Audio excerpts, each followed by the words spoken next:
Welcome to Bears Nation podcast. Jake Hassan, who usually starts the show, is All right, late. this is Bears Nation There he podcast. is. I am Jake Hassan. It is Wednesday. It is Wednesday, January 18th. I am doing today's episode from the confines of my room. No office today because Seth had to actually do work. So here we are. That's my Game of Thrones poster. It's pretty cool. I'm not going to show it to you guys because that would take entirely too long, and it's kind of small. So, anyway, this is Bears Nation Podcast. Hey, Kev, how's it going, man? What's up, man? Thanks for getting things started. Yeah, you were. He tells me, he's like, hey, you can do the content. Like, I'll be back. I'll be fine. I was like, all right, and then he leaves and he just doesn't return. Listen. I was off by a couple seconds. All right, was the timing a little bit off by me? Yeah, sure. You know what? It happens though. And you know what? This front lighting is really bothering me. So, Kev, tell them what we got today while I fix the lights in my room. Here we go.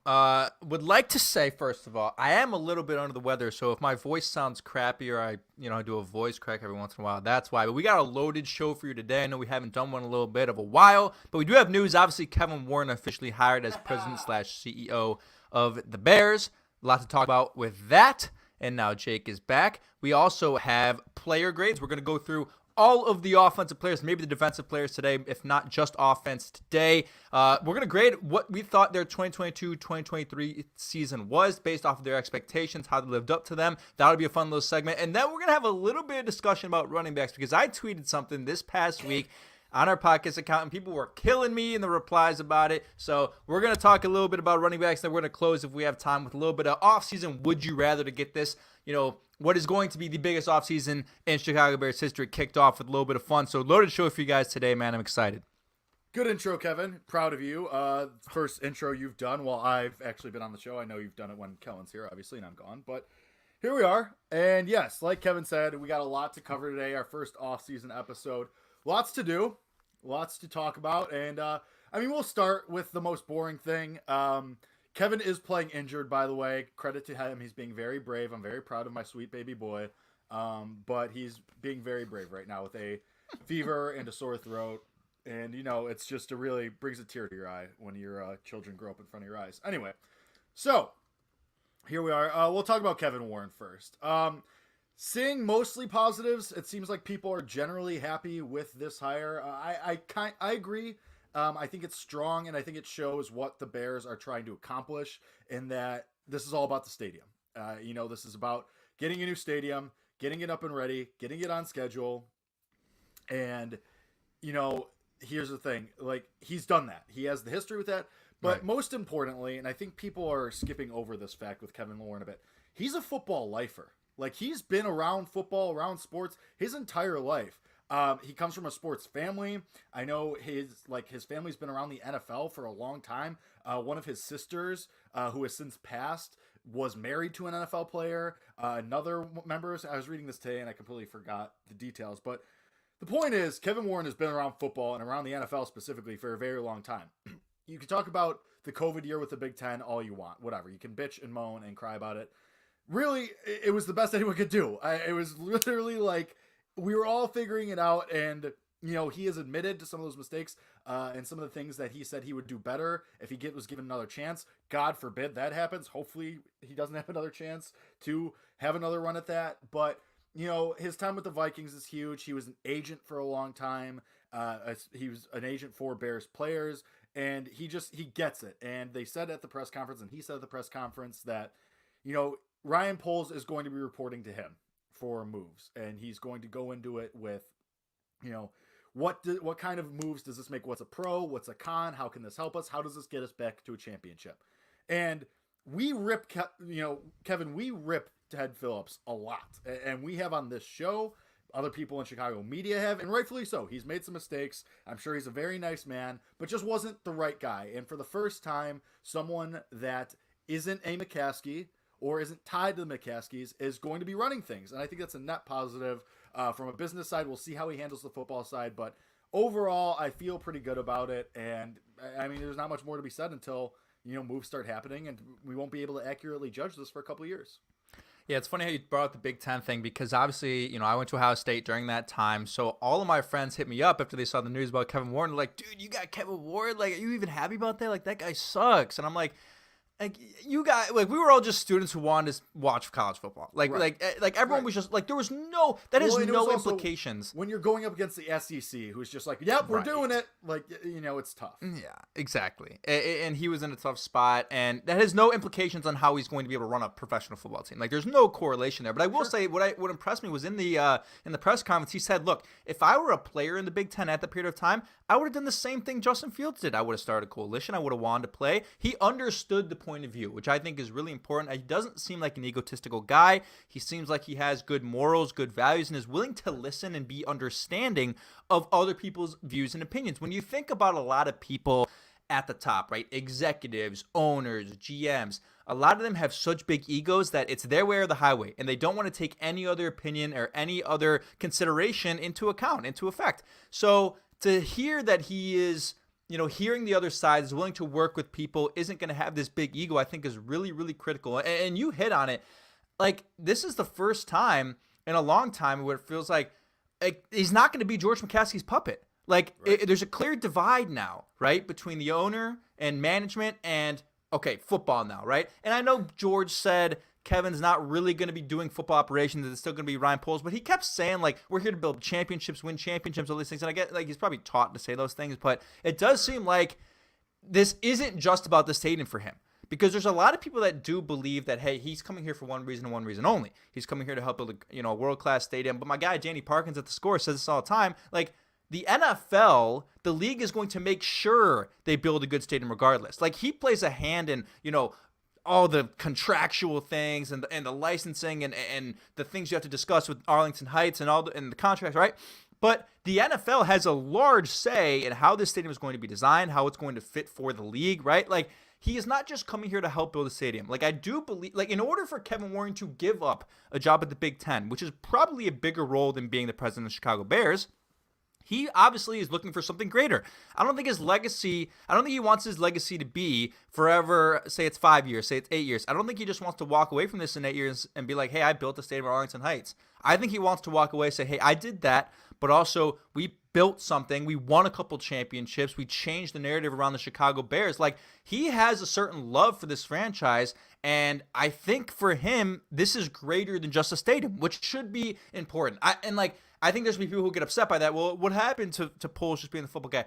This is fine. If you wanted a guy to be your football guy, this is probably your guy. And I'm not saying he's going to be deciding who's getting signed. I'm not saying he's going to be deciding who gets drafted. But when you talk about overseeing everything from the right mindset, this is the kind of guy you want doing that when it comes to everything outside of, economics and outside of the stadium and outside of other things. So I was really impressed with the way he handled himself and carried himself in the press conference. He sounds like a guy who's going to stick to his guns, stick to his morals and values, and I really appreciate that. So, look, I think they have a good thing going here. It's too hard to tell right now or whenever if he's really having a positive or negative impact. You just don't know that because he's just so extrapolated. But right now, I mean, you can't be upset, right? You can't be upset, and that's the good thing. Right. Like I said, we won't be able to accurately judge this move for a couple years, and that's just really what it's going to be. But it seems like him and Poles have a good working relationship already. They've been in contact since like last fall or early last August, something like that. So Kevin Warren said all the right things. We'll see how it goes. But now to the actual football side of things. Do we want to start with grades, or do you want to do your running backs spiel here? We can just get the running backs thing out of the way real quick. Okay, let's do it. That shouldn't be too long.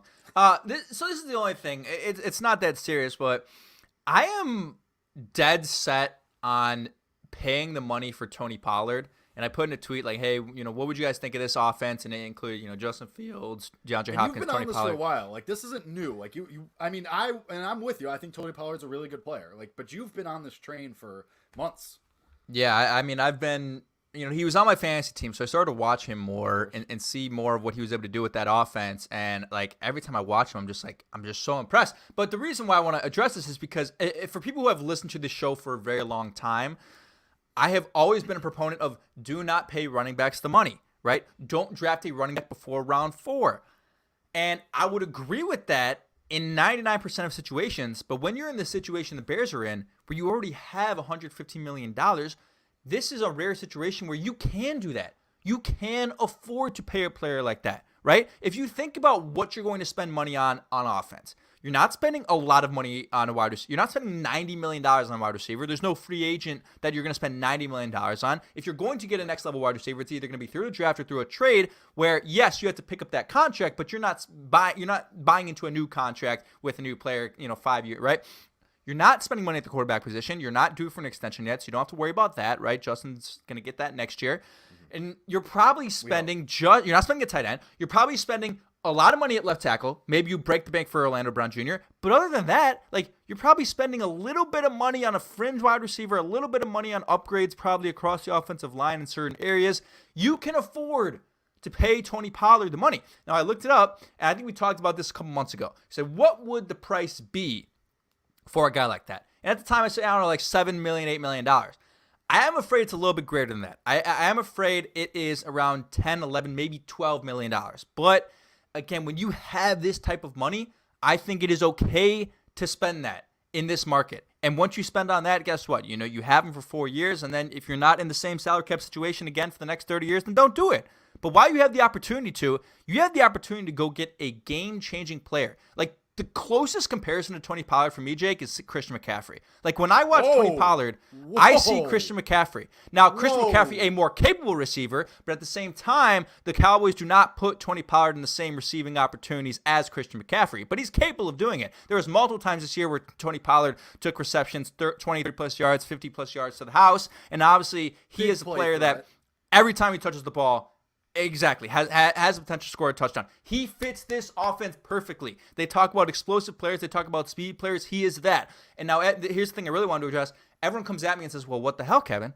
Why can't you find a guy who can pass block? What are you going to do? Who's going to pass block? And I'm reading these comments and I'm like, guys, what are you even talking about? Like, yeah, Khalil Herbert, not a great pass blocker. But I looked up the pass blocking grades for David Montgomery and Tony Pollard this year. David Montgomery's pass blocking grade at least before the bye, because I don't have PFF subscription, so they releases before the bye. 52.4. Tony Pollard's was 74.7.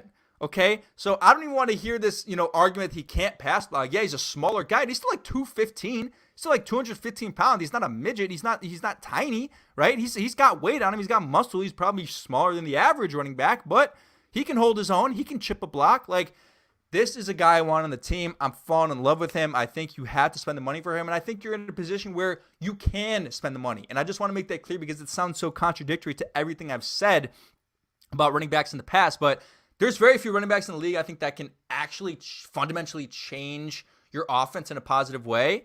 Like, a lot of guys are plug and plays, right? Like, we see this all the time. Guy goes down, 5th round rookie comes in, has the same production.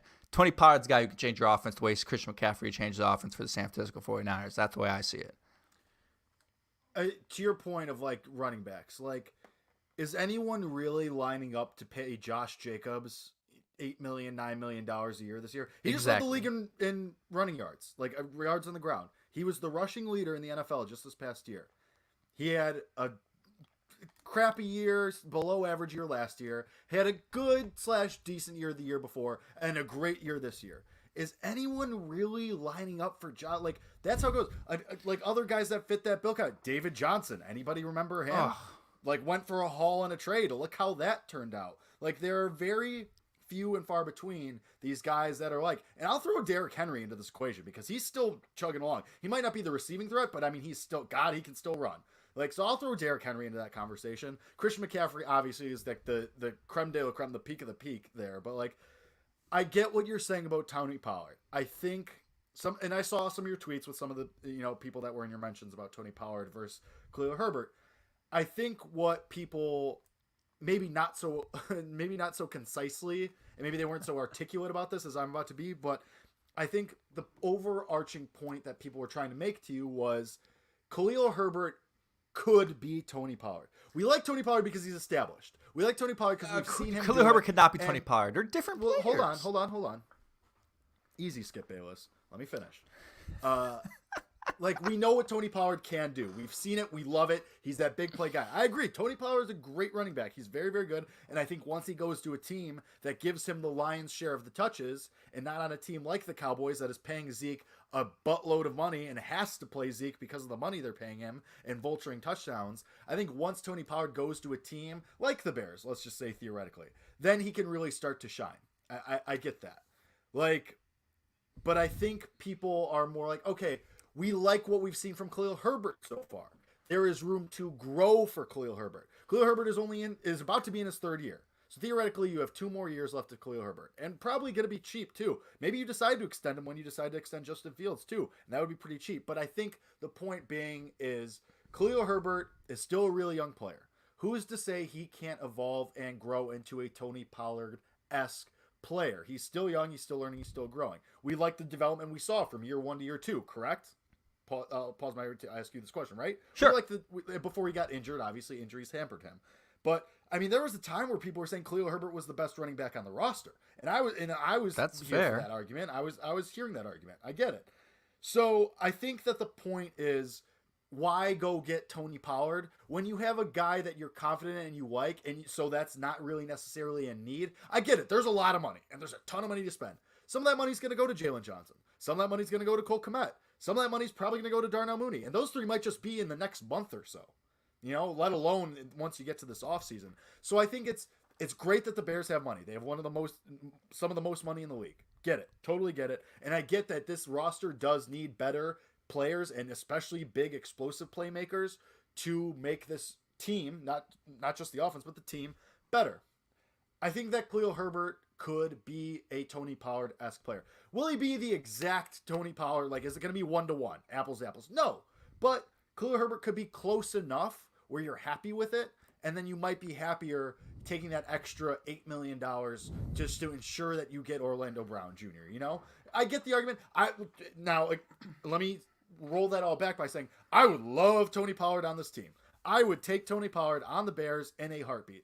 I'm just saying I get it, and I'm not saying that Khalil Herbert's bad and we need to replace him. The Bears might look at this. Ryan Poles might look at this and say, okay, I like what we have in Khalil Herbert. Let me get some ancillary guys behind him as depth, and then we'll move forward.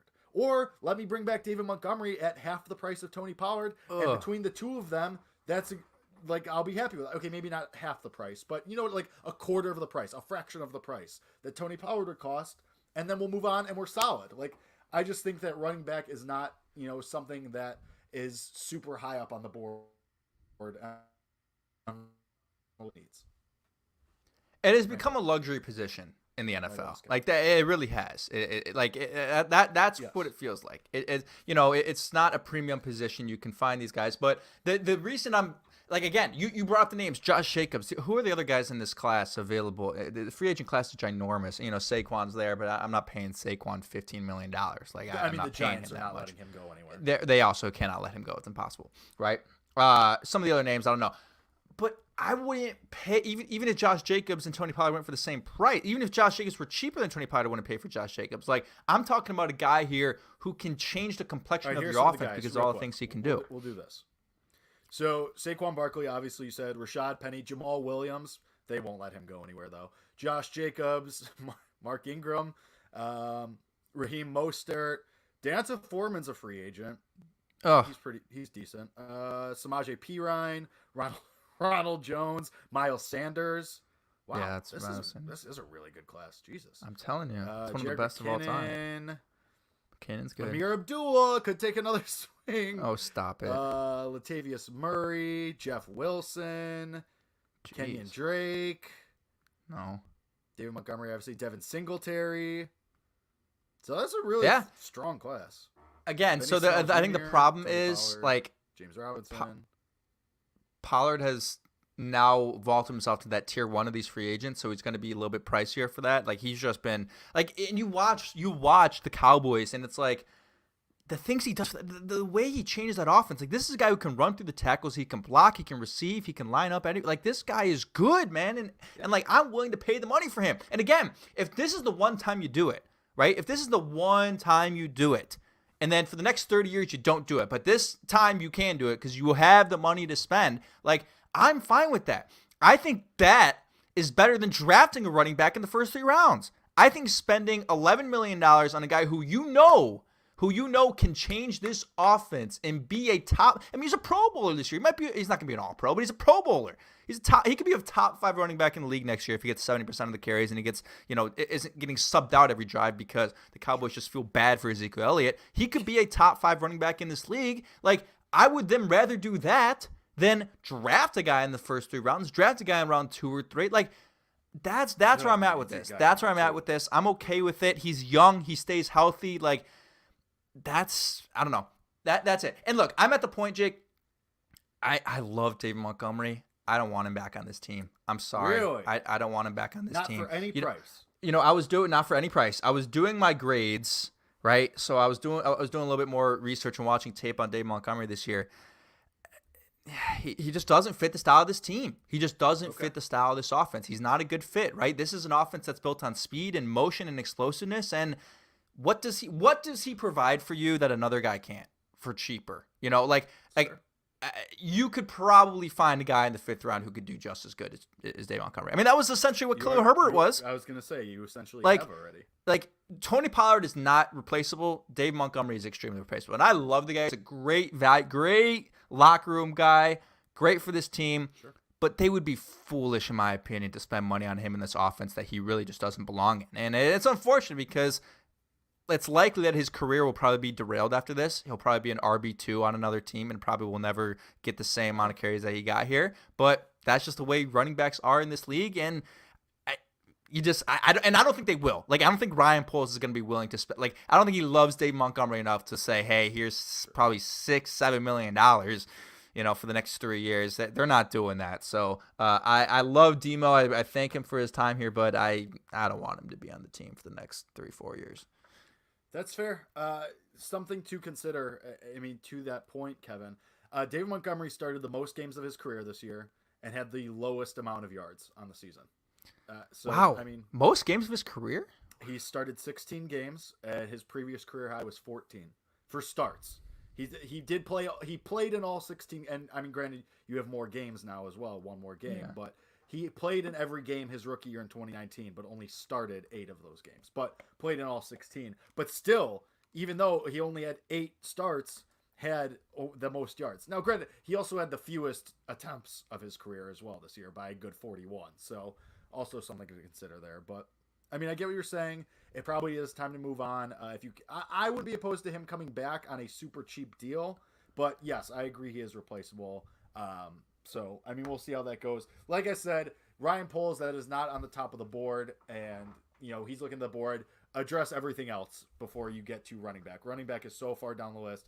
Get to the line, get to the receivers, get to everything on the defense, and then address running back. That's the least of your concerns right now. And like Kevin said, you can find a 5th or 6th rounder that can take essentially Khalil Herbert's spot from last year and move on. But speaking of Ryan Poles, let's get into it. Let's do some grades today. I want to lump Ryan Poles and Matt Eberflus into this for the offense as well. We'll do Luke Getsy as well as the offensive players, and then we'll go from there, and then we'll do defense next week. So I'll start with Ryan Poles. I'm just going to come out and say it. The Chase Claypool trade hurts his ranking here. I knocked him down a grade for it. He would have been an A. If not for the Chase Claypool trade, would have been an A in my book, probably an A-.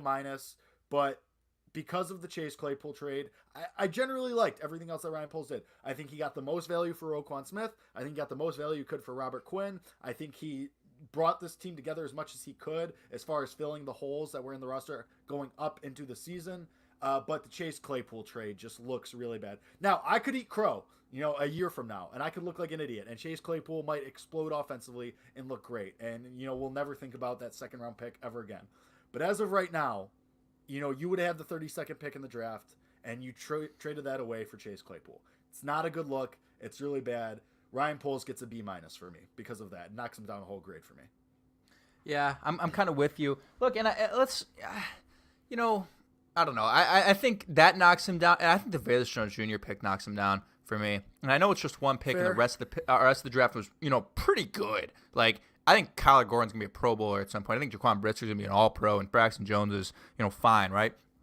But I think he knew going to the offseason, hey, this guy that we draft, either round 1, round 2, we got to get a wide receiver in the first 2 rounds, and this guy that we draft is going to be an impact player, and they were going to rely on that guy, right? I mean, you knew, reflective of the moves that they made in the offseason, right? Not signing big names at wide receiver, and even the moves they made in the draft, not getting a George Pickens in round 2, like, Velus Jones Jr. was supposed to be this wide receiver too, played a big role and be this safety blanket. That is such a colossal miss, at least for this year, right? We saw a little bit in the last couple of weeks that maybe we could be a little bit more positive about the future of his career. Agreed. But for what it was this year, and I know it probably helped the Bears get the number 1 overall picks, maybe it was a strategy all along, that knocks him down a little bit. I'll go a B just because I think the strategy is really important. Like, this is a whole different idea of how to run a franchise and how to do this, right? You're not going to spend all of your assets and all your money year 1, go all in, chips all in, and then screw yourself for the next 8 years like Ryan Pace. You're going to save the money, increase draft capital, build draft capital by trading down, right? Get a bunch of, young, talented players, guys who fit your mold and fit your style. Turn this into something that is sustainable for a couple years. Even if you do win the Super Bowl in 2024, you can do it again in the next couple years. So I'll give him a B. Again, I think it's hard to grade anytime you're a first-year general manager, just because a lot of the guys that you drafted you don't really know about yet. You don't know if this whole strategy is going to work out. So I think we'll have a better idea of that in the coming years. But as far as the first year, I'll go B. But I will say, a lot of the free agent signings were very bad. Like, I don't think people are really kind of looking at that and noticing just how bad Al-Qaeda Muhammad was, just how bad Byron Pringle was this year. Well, granted, you were okay. First of all, the guy who was banging the drum for Byron Pringle for weeks. I don't want to hear it. That's not my fault. But granted, you were also bargain bin shopping that entire time. Like, you knew. Correct. Granted, you weren't expecting all misses, but it was always going to be more misses than hits, and that you were hoping you could find 1 or 2 guys. Like, I think Justin Jones is a fine player. Jack Sanborn was an undrafted free agent find. Like, credit for that too. That's essentially true. A free agent. It's true. But yeah, I mean, Treston Ebner, big miss. Yeah, true. But I mean, late round draft pick too. So yeah, I mean, there were hits, there were misses. First year, I think for the most part, Velus Jones Jr. gave you a little bit of hope. I think that he could maybe be something. Yeah. He might never be worth the pedigree, and it's always going to be attached to him that he was the first, skill player picked by this regime. That'll always kind of be a shadow over him, I think. But, or at the very least mentioned whenever we talk about him. But I think he could at least be useful. He could at least be a positive impact, no matter how minimal that might be. Even if he's positive on the kick return. I mean, how long have we been searching for a kick/punt returner, big play guy, and hopefully he could start fielding punts. But that would help. You know what I mean. Anyway, I give Ryan Poles a solid B+, or B-. I think he's in that range, and we'll see what he does. But I feel like I still have confidence in him coming into the draft, and we'll get into that more when we do our draft evaluations and we start doing some of these mock drafts as it gets closer over the next coming weeks and months. But yeah, I think B- feels right. I don't think anyone's out here giving him an F. I don't think anyone's out here giving him a D. I don't think anyone's out there giving him an A. So I think he's solidly above average for now, and we roll on. All right, Matt Eberflus. My grade for Matt Eberflus, or do you want to go first? Or do you? Before you do this, I'll ask you a question, and it may affect how you grade him. If Brian Daboll were the head coach of this team, how many wins did they have this year, and how much better do you feel about the team? See, here's the problem. The Bears don't have a Dexter Lawrence. They don't have a Kayvon Thibodeau. It's just. Like the Bears, you look at the Giants and they have better players. Like, their receivers are probably comparable to what you have. I think you could have made Justin Fields way better than I think Justin Fields will obviously be better than Daniel Jones. But Brian Daboll made Daniel Jones look like he could be a starting quarterback again. That Daniel Jones, we were like, this guy's done. He sucks. He's bad. He's Davis Mills but older. And now we're like, shit, maybe Daniel Jones is the guy in New York going forward, now it's like, okay, maybe they have something. He resurrected Saquon Barkley, so it's just, I think the Giants have more talent. There was more to work with there. Of course. I don't think you would have been a playoff team, but I think 8 wins? Really? 7, 8? Wow. you still played a tough schedule. I get that. I know You play the third toughest schedule in the NFL. I know the Giants played like in the NFC East, which is tough too, but like you still played a tough schedule. You know, you still you played in a tough division too. Like I don't. So why? How many? So like you think they'd be a playoff team with Dable? No, I think they're like a 6-win team with Dable. Oh, like I don't think it's that. Like I think so. Like here's my thinking. Like I think with Dable, like you win those coin flippy games. Like correct. Like the Commanders game. Like you win that Falcons game. You probably win that first Vikings game. So okay, maybe 8 or not. Like I think you were like 7, ceiling 8. But I mean, it's hard to play this game. I've seen. Well, what does that say about Eberflus? Let's see. What's your grade? I still give Eberflus. I'm going to give him still, because he was supposed to be a defensive head coach and the defense was awful. Now injuries are part of that. You lost Eddie Jackson. You lost Kyler Gordon for a period of time. You lost Jaquan Brisker for a period of time at the end of the season. Your linebackers were shit. You traded away Roquan Smith. The line was crap.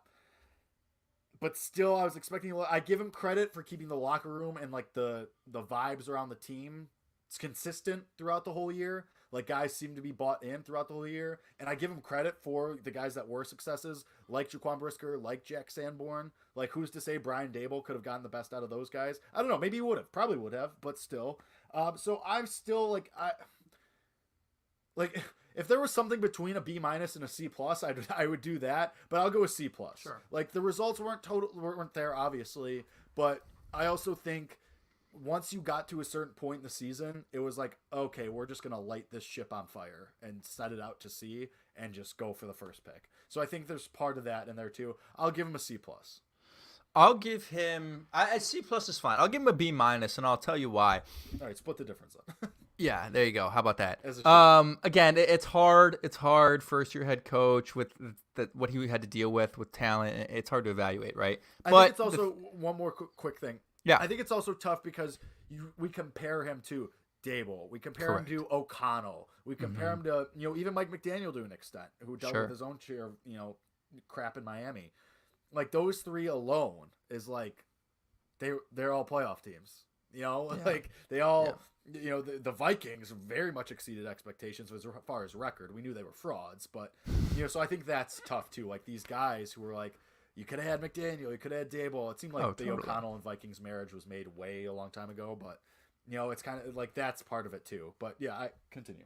Yeah, it's unfair, and he'll always be compared to those guys. Like we did this with Mark Trestman and Bruce Arians, I think, right? Or was it Fox? And I forget what cycle it was. Trestman and Arians. Was it Trestman and Arians? Yeah. That we'll always compare those two.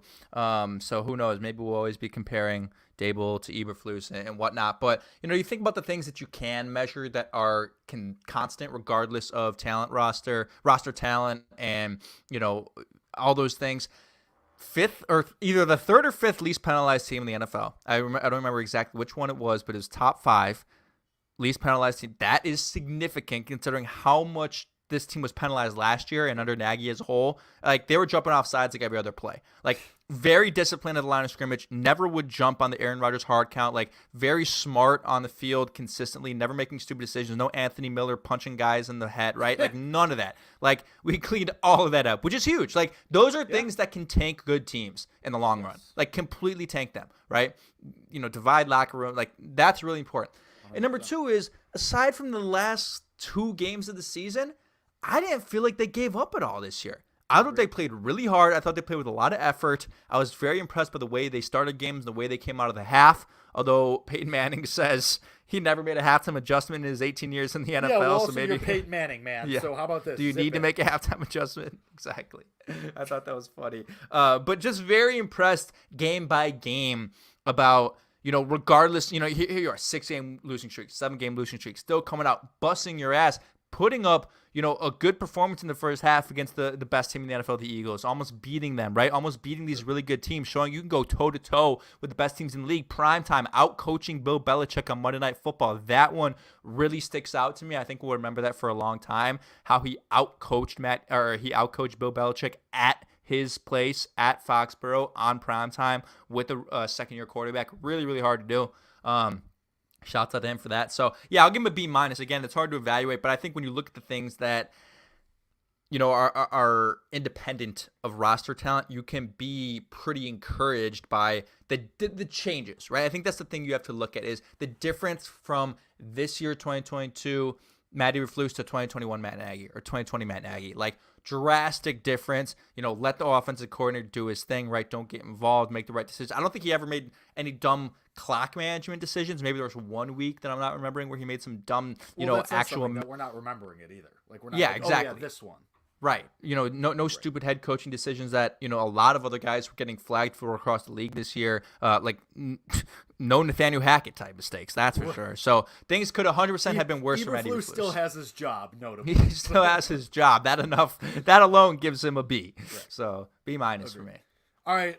Kevin, we all know you're going to give Justin Fields an A. Like, that's. I'm not going to give him an A. No? All right. No, I'll give him a B+. Then I will give you the floor here. I'll give Justin Fields a B+. Like, again, this is growth because most people last year would have given him a D or a C-. Like, it's hard to give him an A because he did struggle for the first couple of weeks of the season. Like, the first 6 weeks were, like, bad. And we know that wasn't entirely on him. But, for him to bounce back from that and turn into a player that he turned into, like, it's not justifiable for me to give him an A, I don't think, just because of the record for the Chicago Bears. Bad, though. No, I don't. I really don't. Want to I so don't. Bad. I really don't. The only reason why I would want to is because in comparison to the rest of the roster, then he deserves an A. Like, if you're doing comparison grades, yeah. Like, to the rest of the league, he's a B+. To the Chicago Bears, he's an A+++, 48 pluses after it, right? Like, that's the way I see it. So, I don't know. I'm not going to give my whole Justin Fields spiel, but I'll give him a B+.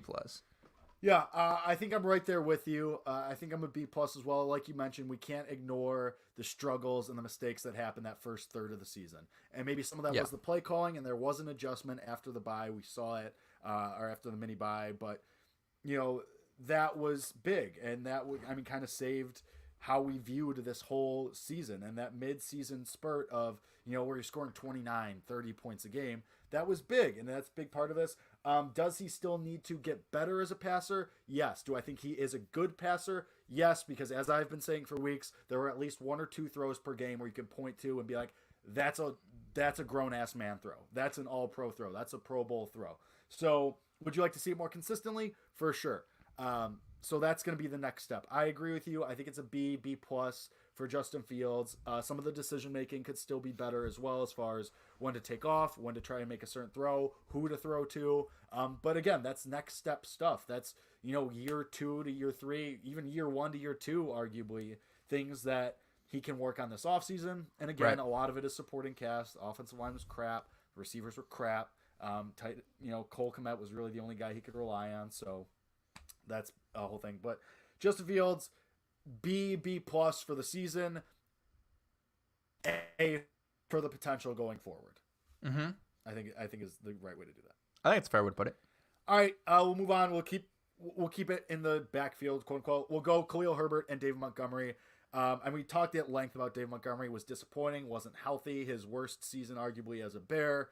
I still give him a C just because he was kind of like that anchor for the team. He was still, putting in the work. He's still there running hard, trying to obviously earn his next contract too, and that's part of it. But I can't give him lower than a C, just for what he's meant to the team, what he meant to the team this year, and just being that guy that was a constant presence and still, giving his all. And still, he wasn't bad. He was just closer to average than good is all. So I'll give him a C.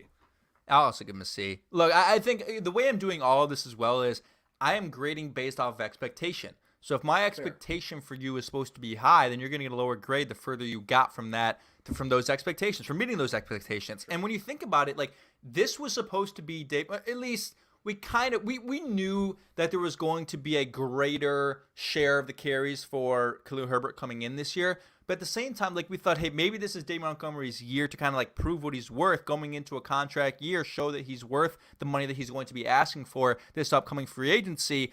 I thought he was going to come out having a 1,000-yard season, right? How many yards did he end up with? I haven't even looked at his season. 850, 802, right? 12 touchdowns, like, big year. A lot of people drafting him in the first 3 rounds of fantasy, like, thought he would, do really well as the lead back. Just didn't live up to it. Again, no big games really. I don't think he had a single game with 2. I think he had maybe 1 game with 2 touchdowns. Sort of just a disappointing year in general. Like, that's how you put it. It's a disappointing year. And for a disappointing year, I'll give him a C. And again, some of those things are out of his hands, right? Like, the offensive line wasn't great. Now, they were a better run blocking unit, but still not a great unit. So yes, you can chalk that up to it. Maybe he would have had 1,000 yards behind the Cowboys O-line or one of the Chiefs O-line, right? One of the better O-lines in the league. But you want to see progression before you sign a player to a contract. And you saw regression for me from Dave Montgomery. You saw regression. So I can't give him anything higher than a C. I love the guy. He is such a good dude and so good for that locker room. But I'll give him a C for this year. I'm going to give Khalil Herbert a B+. I think he made a significant jump from year 1 to year 2 to the point that I made earlier where people were calling for him to be the lead back. And I think there is because part of this you mentioned for you, part of this for you is expectation. Correct. And meeting expectations. Khalil Herbert to me exceeded expectations. And part of the grade for me also is projection going forward, like we expect. So Khalil Herbert, I think, could still be even better. So B+ for me for him.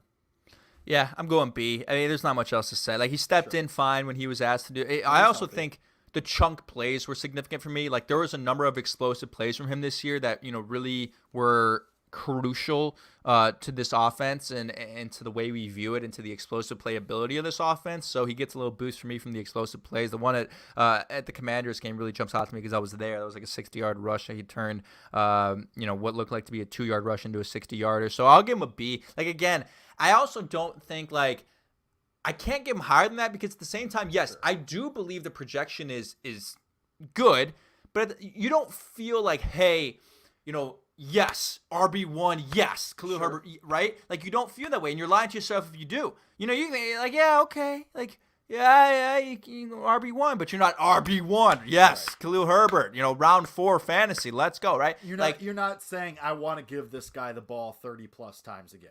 Exactly, 100%. And T3P podcast says, he did really struggle pass blocking, and that was a significant point. And he's not a great pass catcher.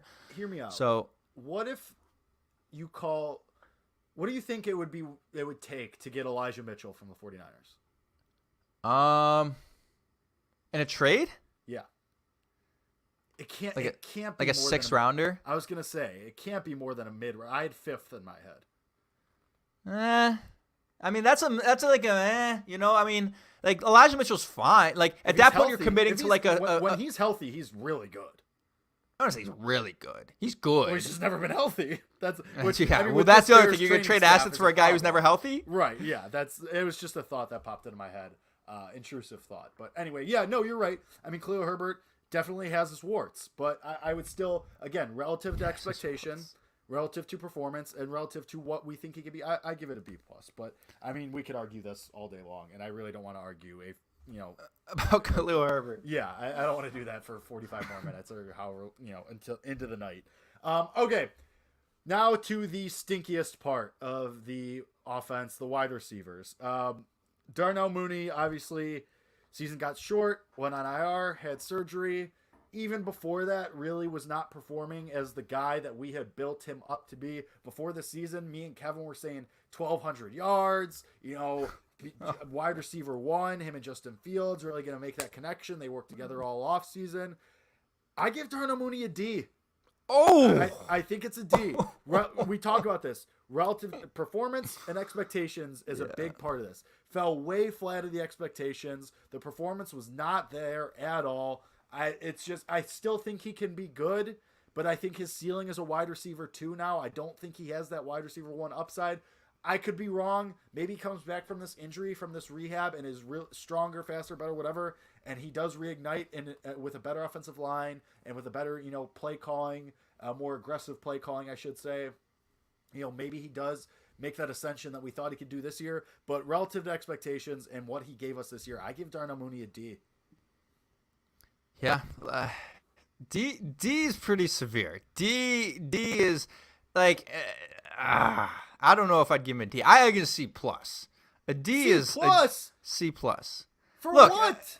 For what? Kevin. He still was on pace to have like 900 yards. Would you give a 900-yard receiver that you saw during the season inspired you? There were certain things. That touchdown catch in the back of the end zone, right? He was still getting open. Again, not a lot of time. Look, he was also affected by the ineptitude of the offensive line. They weren't able to throw the ball deep. They weren't able to target him. He made a couple nice plays. He didn't drop the ball. He wasn't making significant mistakes, right? He wasn't like EQ St. Brown or Dante Pettis dropping the ball. He was the only reliable receiver. He made a couple of spectacular plays, a couple of one-handed catches. The big blunder was the Commanders game. I'm forgetting about that one, right? That was that was his moment to say, hey, I'm wide receiver 1. Trust me in these situations. Sure. And he didn't come through. That is a big reason why I'll, give him a lower grade. But, I don't know, man. He was still your best receiver. I think you still give your best receiver at least a C+, at least a C. He had 493 yards, 2 touchdowns over 12 games. And the first 4 games, he had 30 yards. So say he started to right as the offense started to click a little bit, he got injured. Say he played a little bit more, probably could have ended up 800 yards, 5 touchdowns maybe. Would you give an 800-yard, 5-touchdown receiver a C+?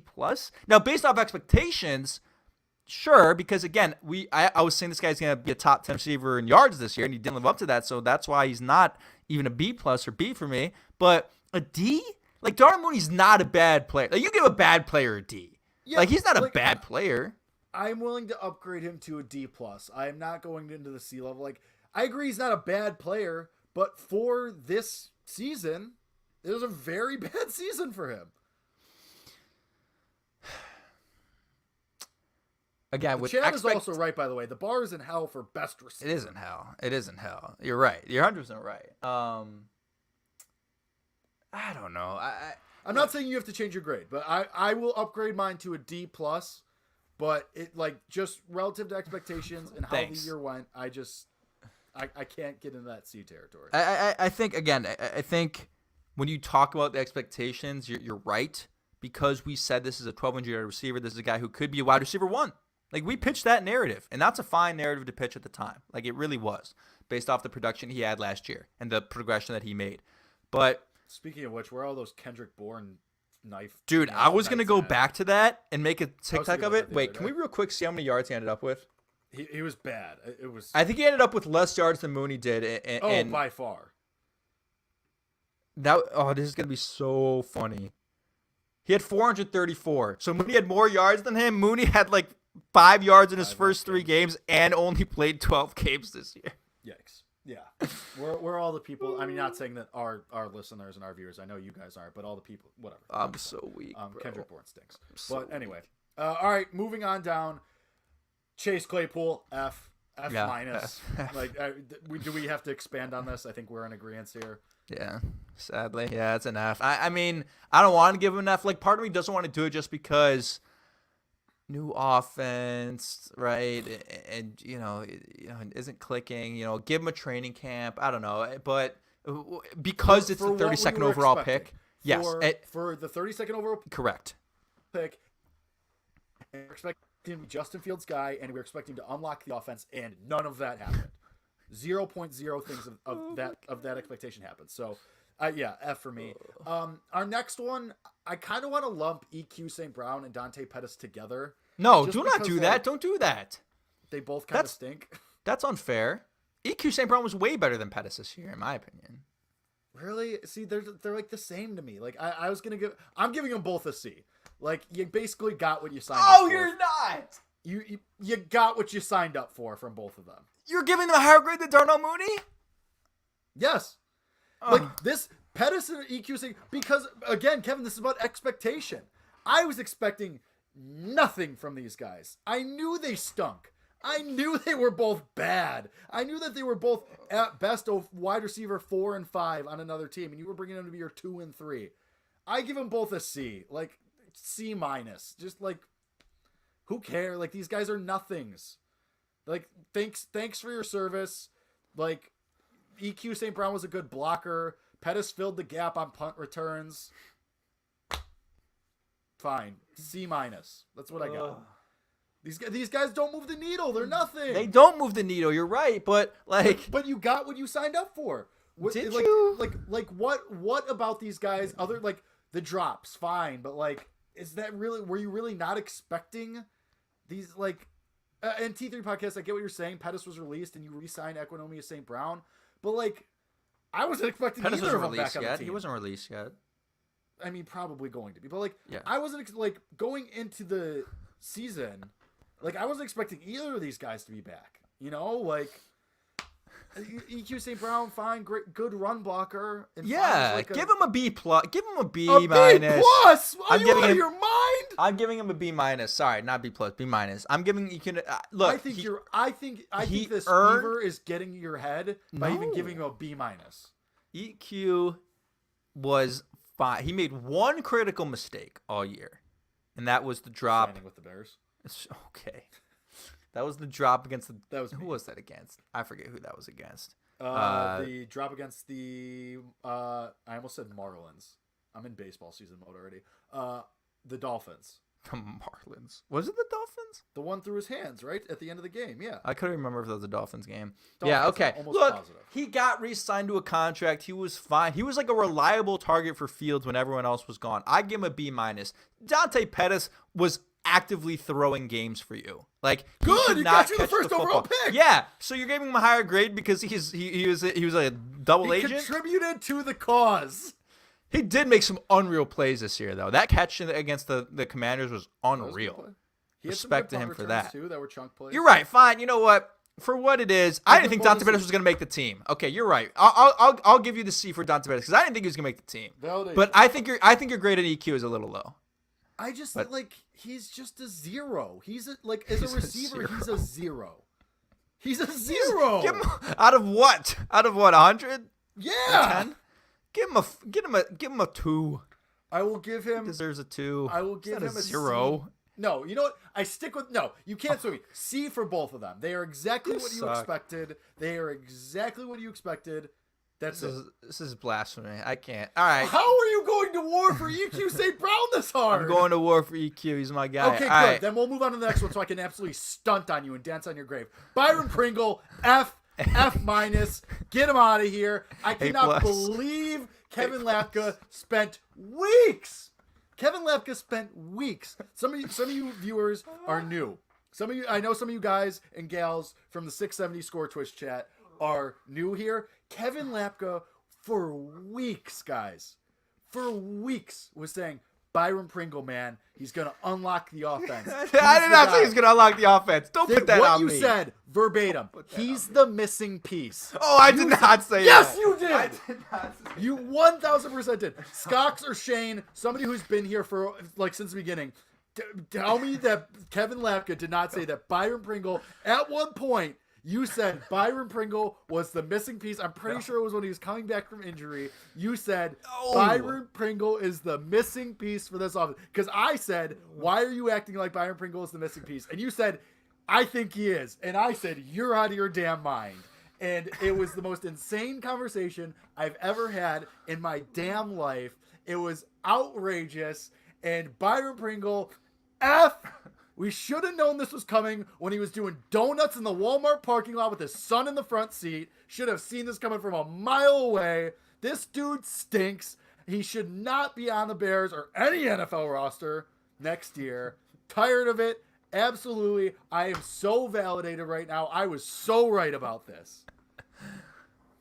It makes no sense. It makes no sense. Like Isaiah Hodgins is raw as hell for the making plays for put 100 yards and a touchdown for the Giants in the playoffs, but yet Brian Pringle can't catch 50 yards in a season for you. I don't get it. It makes no sense.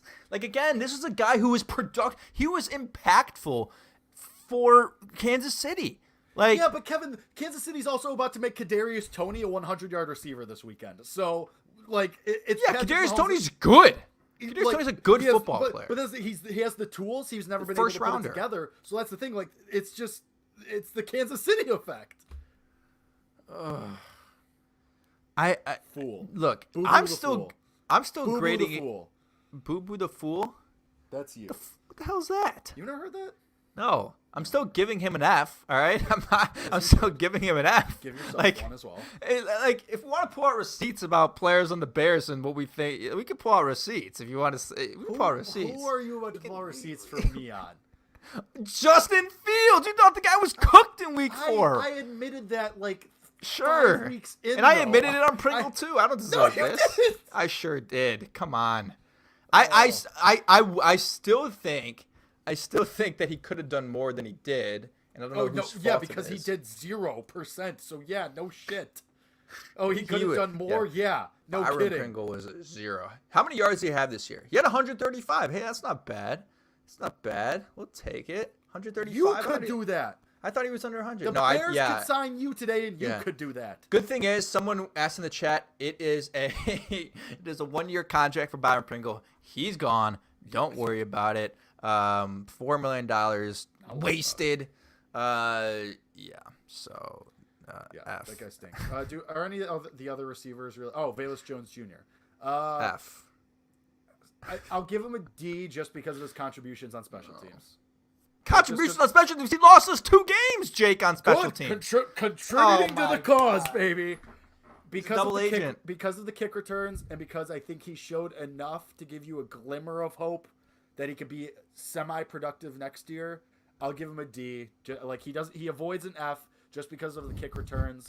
Because regardless, you have your kick returner, and he's an explosive kick returner. What Like, happened to expectations? at What happened to minimum. expectations? This guy deserves an F.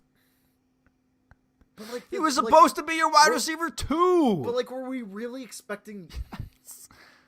Yes. I'm trying to remember how I felt about Velus Jones Jr. when he was drafted.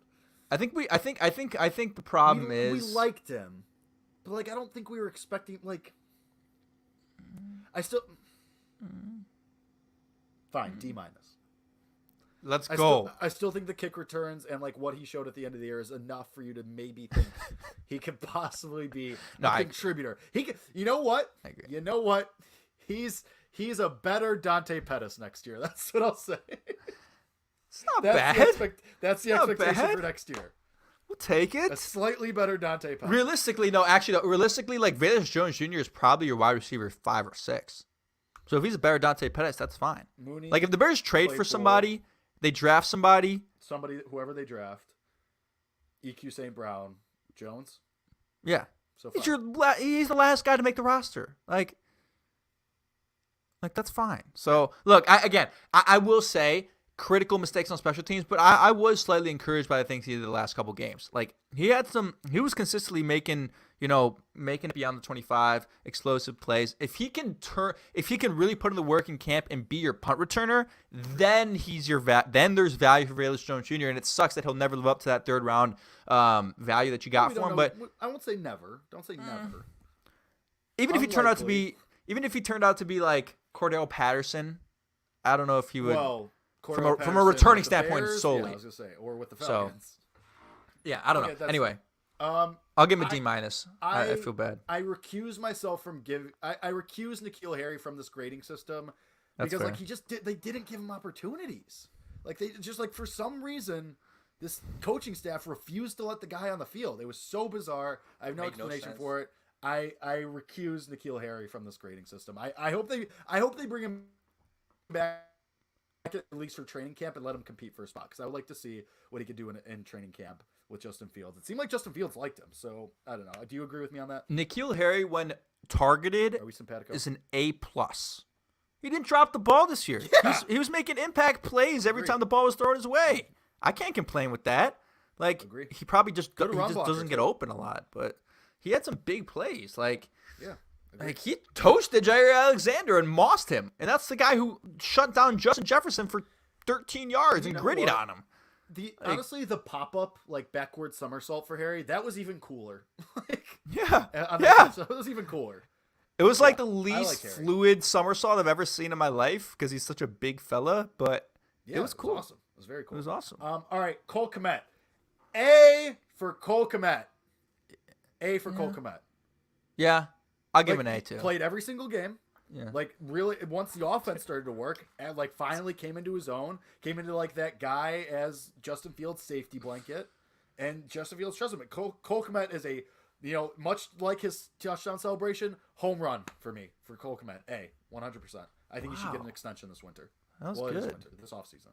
That was good. Yeah, A for sure. Exceeded expectations, right? We had so many questions about whether he was going to be the guy. We were talking about Mike Gesicki in the offseason. We were talking about free agent tight ends, drafting a tight end. He silenced all that. He solidified himself as the tight end one, and now you don't have to worry about spending money at that position or drafting at that position, at least in the first 4 rounds. Would not mind if the Bears get someone like Gesicki to be tight end 2, and that's how a 2 tight end system instead of, maybe you're thinking about trading for DeAndre Hopkins. Maybe the price is just like a little bit too high for you, and instead you get a top tier tight end to pair with, or a similar, top tight end to pair with Cole Kmet. You go 2 tight ends. I wouldn't hate that.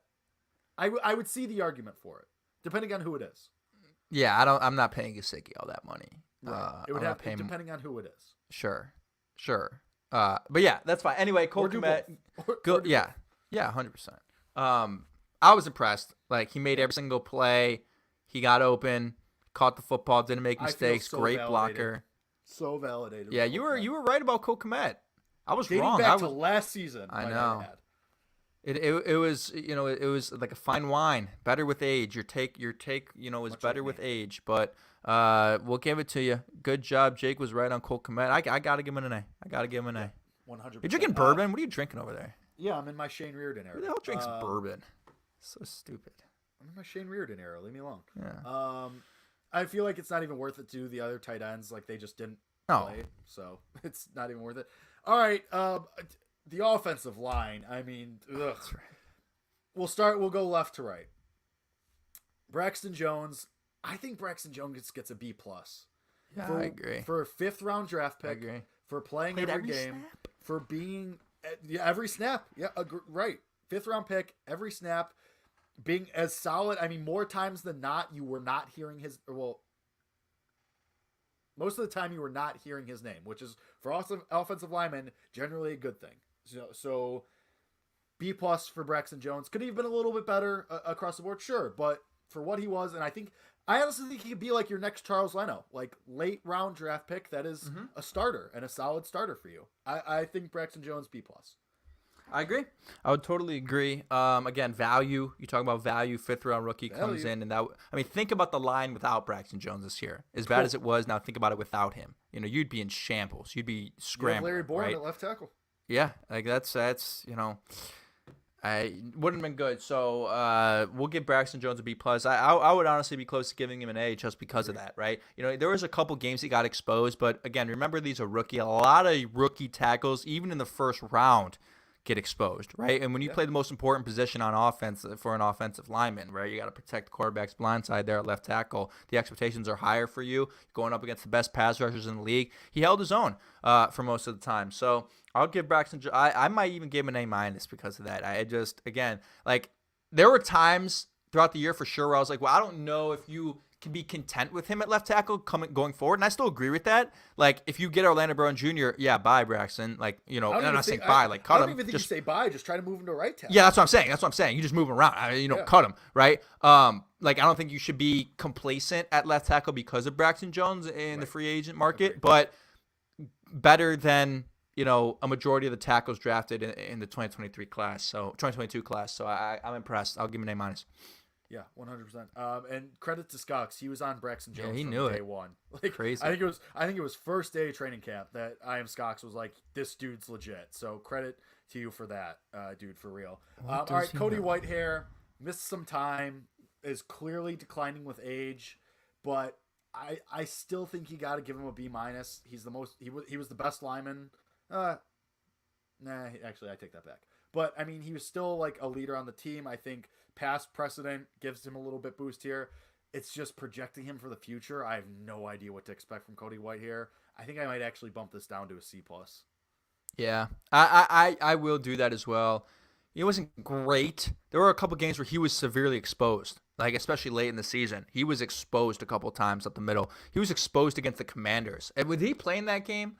Because the Commanders just did anything they freaking wanted in the interior. I think he was, or maybe he that was might have been out that game. Got injured. He might have been out that game or got injured that game. I don't remember. I think that was the game he actually got injured. Okay, yeah. So that was the game he got injured. I don't know, Cody. I'll give Cody a C+. I'm not sure either though that they're content with him at left guard, and they shouldn't be, right? They have to do their diligence there as well. But I wouldn't confidently say he's the left guard to start 2023. So because of that, because of all the Cody questions Whitehair up did there. not play in the Commanders games. Okay. Game. So that okay. Well, in that case, I'm giving it an A+ because the difference between that Commanders game and everything else was much better. So in He comparison, went out to in that. week 4 and returned in week 9. Yeah. Okay.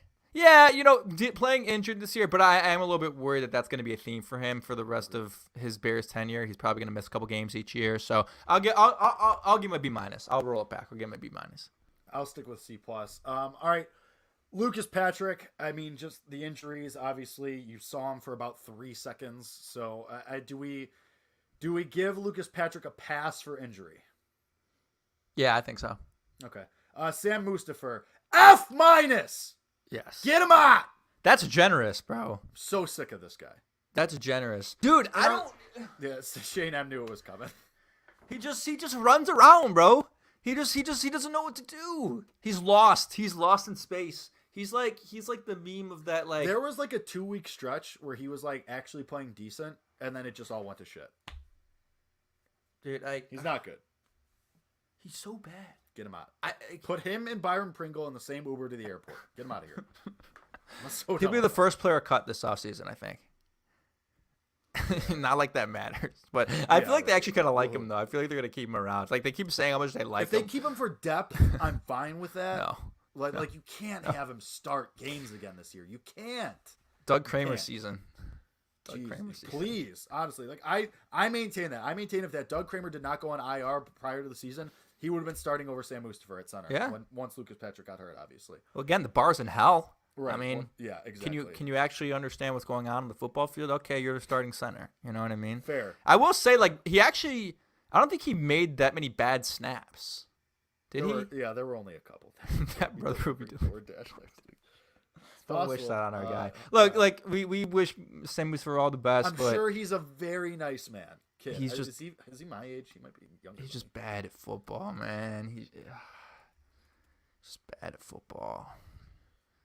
But you go back to value, go back to expectation, right? You were the one who was saying for weeks, well, the value you get out of him as an undrafted rookie, right? You made that take for a good while.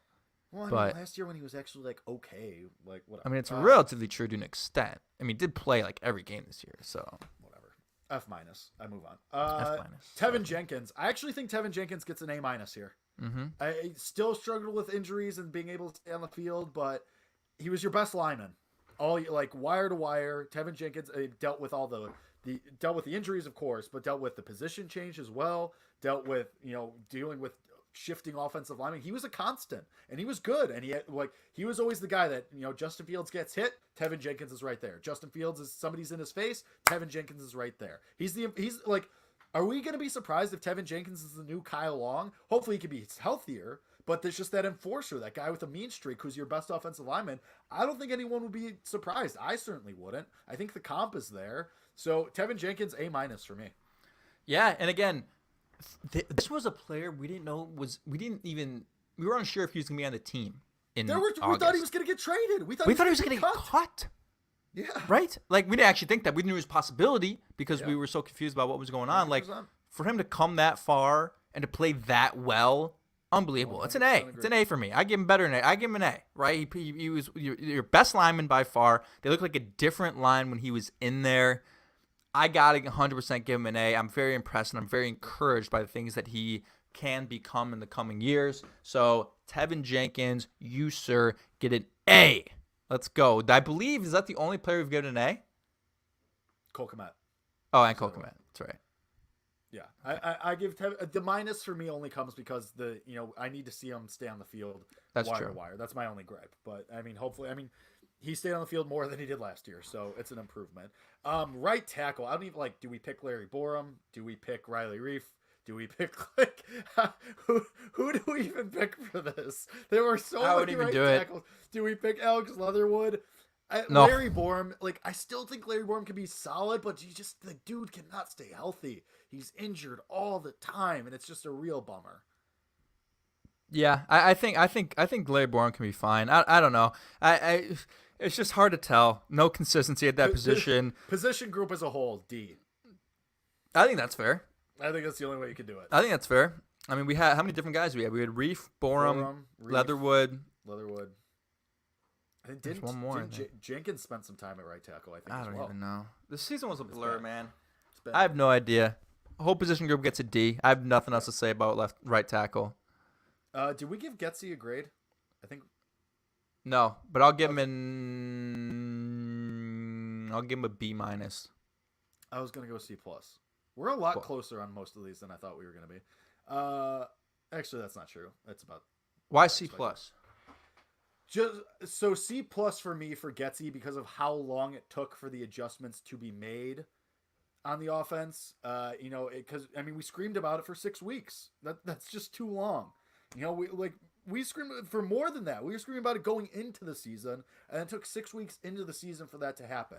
I do give Getsy credit because clearly the play calling at the end was just, we got to get out of these games healthy. We're not going to try and, we'll do a couple things that are creative here and there, but for the most part, let's just get in, get out, and, get home. Like, that's basically what's happening. Yeah. My expectations for Getsy next year are way higher, especially that is dependent on what they do in free agency in the draft, but I am expecting a lot more from Luke Getsy. I'm willing to give him a C plus just because of the explosion that did happen in the middle of the season, and for that alone. But otherwise, I do need to see a lot more from him next year, though. I agree. And real quick, T3P Podcast says, well, they can't be a D regarding the right tackle. No, whole position right tackle. I think T3P Podcast thought we were giving the whole offensive line a D. Yeah, whole but even that line, I'll give them. Jones and Jenkins really boost this up. As a whole, I'll give him a C plus, B minus. Feels right. Oh God, no! I'll give him a D. I'll give him a D plus. Again, he Doesn't says it can't be a D when they led the league in rushing. They led the league in rushing because their quarterback contributed 1,000 yards. That's a good point. Because he's just breaking the pocket. Scrambles, like some of them were designed, but a majority of them are 60-plus yard plays that Justin Fields created on his own. It has nothing to do with the offensive line. So I'll give him a D plus. They ruined Justin Fields for the first 6 games, and they were still bad throughout the year.